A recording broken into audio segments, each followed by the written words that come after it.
from Normal Word Podcast with Dr. Marcin Nazaruk.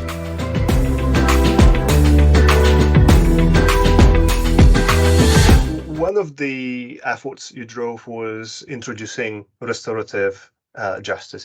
Again, thinking about our listeners who may be interested in how did you do that, Adam, step by step? Would you give us an insight into, even from like project-like thinking, what were the key phases of this effort, step by step, if that's okay? Simon, do you want to start us off on that, and I'll carry us on? You just thrown me under the bus, Weldon. So I think obviously to start with, it's looking at what do we want to achieve. You know, how far do we want to take this, and what model do we want to follow? You know, we quite quickly decided that we would follow Sidney Decker's model within there. I think key to starting this is obviously the language stuff that we've already spoken about. But getting the policy, we've got a one-page policy on this, which is almost like your health and safety policy, but it's a statement of intent. It's signed by myself and the managing director to really say, you know, this is firmly what we believe, and this is, you know, this is what we're trying to achieve. But what we did is we also split it down into different areas around, you know, around trust, around accountability, which is obviously forward-looking. You know, I've got a belief that what most people term as psychological safety, I'm not comfortable with that terminology, because you start getting into the debate of what is safety. So in Docklands, we call that psychological confidence, which is, you know, looking at, you know, it's really around, you know, high level stuff is the individual needs psychological confidence to be able to raise and feel confident to, you know, to suggest, but without any form of, you know, sort of retribution or ridicule. But then also they need confidence in the system to listen, feedback, you know, and acknowledge and maybe progress or not, but, you know, they need that confidence in the system. And then the hardest one and the biggest one is the organizational confidence, because, you know, that's how you lead, how you respond, you know, when an adverse event happens, how we train people, how we recruit people, you know, how we write training, how we deliver training, you know, all of those different elements in there, which is, you know, is a massive field. But, you know, it's obviously working out all of those elements, but then getting that into obviously a one pager, but then the procedure and the training that follow that, which, you know, which obviously Adam was instrumental in putting together. Excellent. Thank you, Adam. So are you able to build on that and tell us a bit more about those components? Yeah, so obviously, as Simon said, you know, we went for a sort of a Decker style approach to restorative justice because in terms of the research we'd done, that was you know, the only sort of academic theory that was looking to bring this sort of thing into safety. So we did, you know, a lot of research. We spoke to various people, including the team up at Merseycare, NHS Merseycare, who did a documentary with Professor Decker a few years ago. We spoke to Northumbria University. We spoke to other organisations who were heading down this road, and we were thinking about, okay, well, we need this to be specific to us. It needs to work for us. One of the benefits we had, unlike probably many other organisations, is that the term just culture didn't exist within our organisation. So I know of other organisations I've worked in the past and I have colleagues that work at where it's become a term. Oh, I've been involved in an incident, I'm going to get just cultured. Yeah. So it's become a verb, and there's a particular kind of negative connotation around that. So just to go briefly back to the point of language, our whole approach was about, let's introduce a neutral, clean language and move away from language that has negative connotations to it. So words like investigation became learning review. But actually just culture didn't exist. So we could talk about that without people thinking, oh, I have a previous mental model of what that is.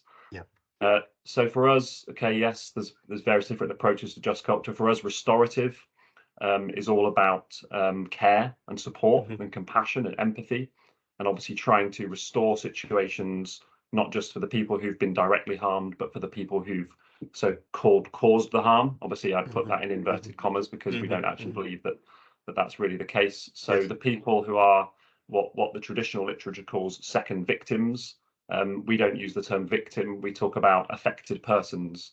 So primary affected person, secondary affected person, and the secondary affected person is often the member of staff who has been involved in the procedural issue or carried out an action that may have harmed someone. So our process is really about starting with support and care for everybody who's been harmed or affected in some way. And what we say that does is it doesn't ensure that you learn, but it creates the conditions for learning to take place. Because the rest of the process really is about presumption of good intention.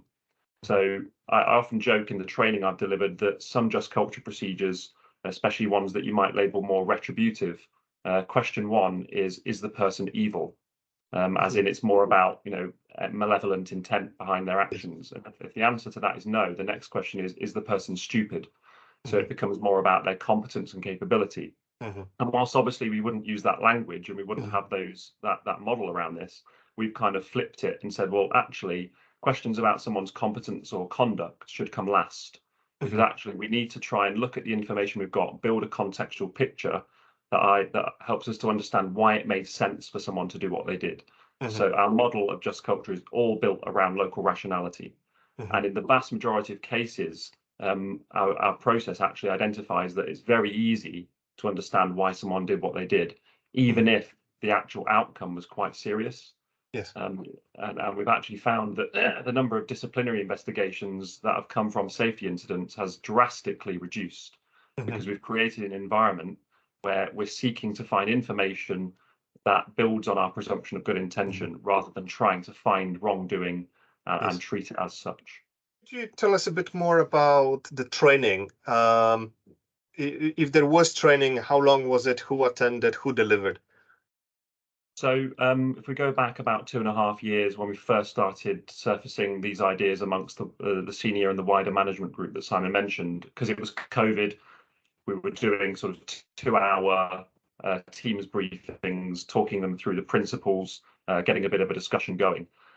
We then intended in 2021 to start delivering some in-person training, but obviously various lockdowns and variants prevented us from doing that. What that did do, though, is it kind of bought us some time to really hone exactly what we wanted to say, how we wanted to say it, what our processes were going to look like. And then luckily last year, we were in a position to start delivering training. So what we put together was 2 separate training days. The first day was a workshop on restorative just culture, and that was built around a case study. And I'm going to give a shout out here to Dr. Stephen Sharrock. He produced a couple of articles and a keynote presentation a number of years ago where he talks about just culture and learning in relation to the incident at the Oscars in 2017, where they handed out the wrong envelope for Best Picture. So I took the work that he'd done and I built a sort of 2/3 length day workshop around that case study and built it around the concepts of just culture. And that landed very well because it wasn't about a train crash or a plane crash or any other kind of industrial disaster. It was a very novel situation. And I think that helped people to understand these ideas and really buy into them. And then following on from that, we delivered a learning review 1-day training to the same people. So this is everyone down from the managing director all the way down to frontline supervisors. So in an organization of around 950 people, we've delivered those workshops to over 100. The first one slightly more because we didn't need everybody to attend the second workshop. But that represents a significant proportion of the non-frontline operators. When it comes to the frontline operators, we've taken more non-classroom based approaches to trying to provide them with learning opportunities around this. Okay, could you build on and give us some examples of those non-classroom opportunities? Yeah, so working with our communications team, we've put out various different sort of longer form and shorter form publications. We've published a couple of YouTube videos, sort of internal and private links that those staff could access. We produced a 3-minute animated video about the learning review process and what to expect if you're involved in a learning review, and that was put together alongside a 2 to 3 page document that a member of staff, if they were going to be involved in a learning review and be subject to the just culture process, would be able to read and to understand what's sort of going to happen to them, because obviously this is a new thing. In various different grades, we've managed to go and deliver to their training courses. So where they have sort of an annual or a biannual training course, we go and deliver sort of an hour or half an hour session. We're involved in inductions for a lot of new grades as well, kind of getting them bought into what we're trying to do. So various different things we've tried to do.